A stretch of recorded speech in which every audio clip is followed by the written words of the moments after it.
As a counsellor, a lot of the work I do is to work with my clients to identify what thoughts and feelings that they feel are helping them and serving them in their life, and that are truly reflective and representative of how they feel, compared to the thoughts and feelings they have that are actually hindering the progress they're having in life, that they may have inherited from elsewhere. And in this video, I want to talk about the difference between our internal thoughts and those that we inherit externally, and why that distinction is important for your well-being, and more importantly, what steps you can do to help you to develop an internal sense of self. I'm Desh. I'm a counsellor with experience of supporting people to develop their own true, genuine selves and to live a life that is more in principle with what they value. And in this video, I want to speak about the thoughts that we have and how many of those thoughts we genuinely, truly hold that have been developed by our own internal being versus those that we have inherited externally, and why we attached to the thoughts that we've inherited from the external. So let's go back to our childhood for a moment.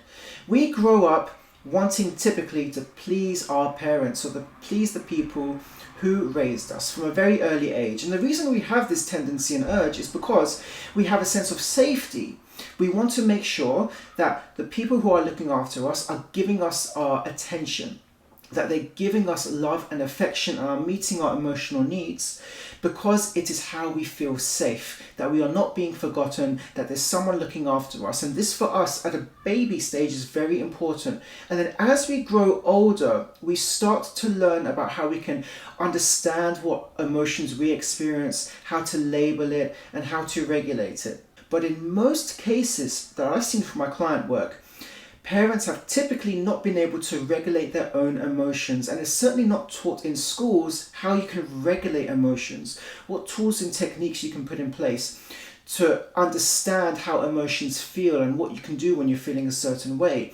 At the very most, we're taught what different emotions are and what they mean, but not really how we regulate it and what that looks like. We're also not taught the impact that emotions have on our nervous system, because we operate based on our nervous system, and things like anxiety, stress, fear, guilt, all of these play a role in how they make us feel in terms of our physiology and how we are then able to regulate ourselves when we're having these different emotional experiences. Now, if we are not taught from an early age how to regulate our emotions or why we are triggered emotionally in certain ways, it can be very difficult when we grow older to put in place the things that we need to help regulate ourselves emotionally, because we were never taught that.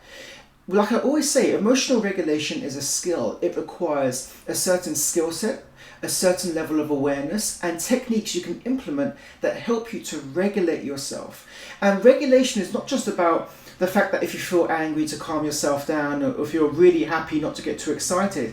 It's actually deeper than that. The way I see emotional regulation is that you are grounded in the reality of your situation.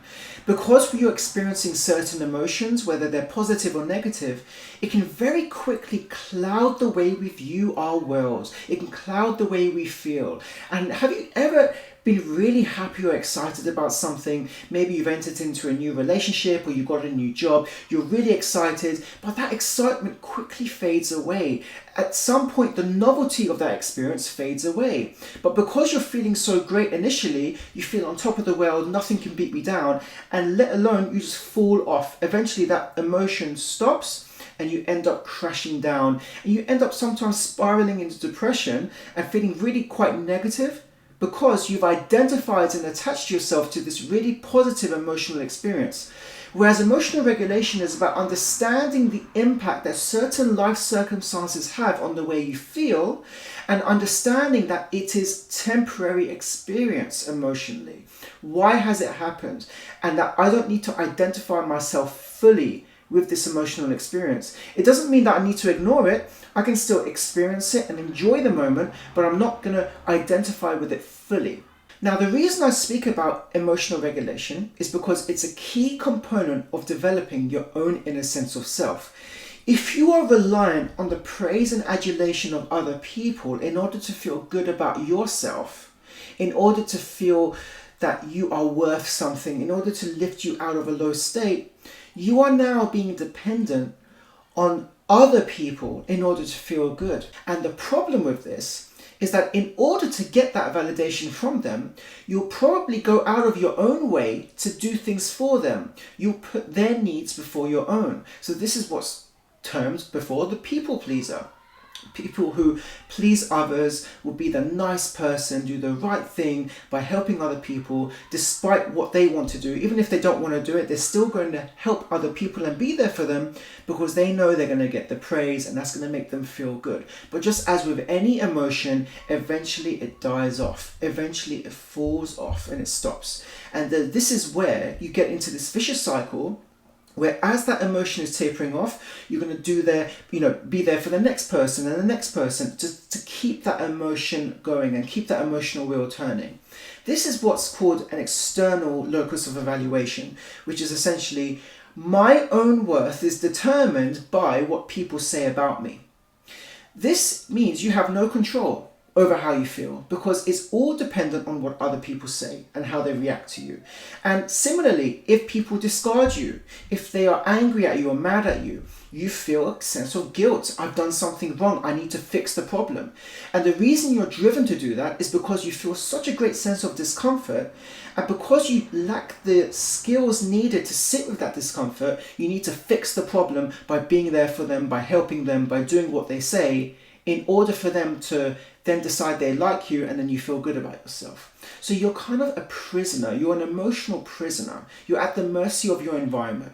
And what I want to focus on now is developing your own inner sense of self. No matter how much logical awareness you have, logically, it will not penetrate emotionally unless you really sit with your own emotions, how they feel physically in your body. Understand what impact your thoughts and emotions have on your nervous system, on your physiology. It's only at that level where you have that more in-depth understanding of how you feel physically, where you're able to connect the way you think to how you feel, and then implement new techniques and strategies to help you to move towards in developing that internal sense of self.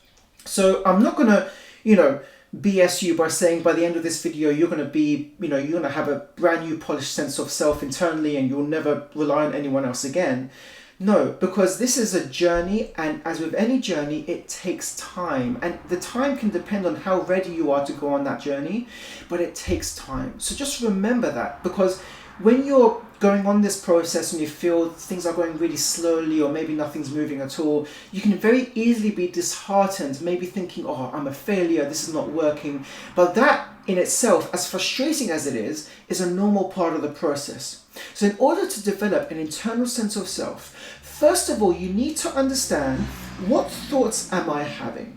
What thoughts am I having that I feel are quite self-critical, self-denigrating, make me feel low?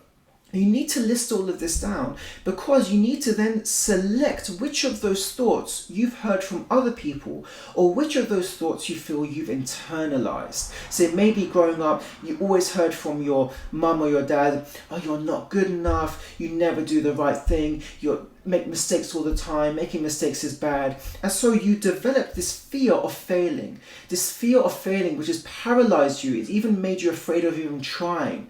So you have to kind of trace this back. So once you select what thoughts you have that are consistent with what you've heard before, you will likely be able to identify which of those thoughts you've inherited from the outside. Therefore, what thoughts am I currently thinking that actually did not originate from me, but I instead have chosen to identify with? And so once you've made that journey, you can then understand what impact those thoughts are having on you emotionally. And if you struggle with identifying your emotions, then just focus on the physical sensation, if there's any tension you have in your body. And the reason this is important is because the thoughts you have impact how you feel. And it is the feeling that motivates us to act. So an example is, maybe you have a thought that you're overweight. So it's very rare that someone thinks they're overweight and then will just immediately go for a run.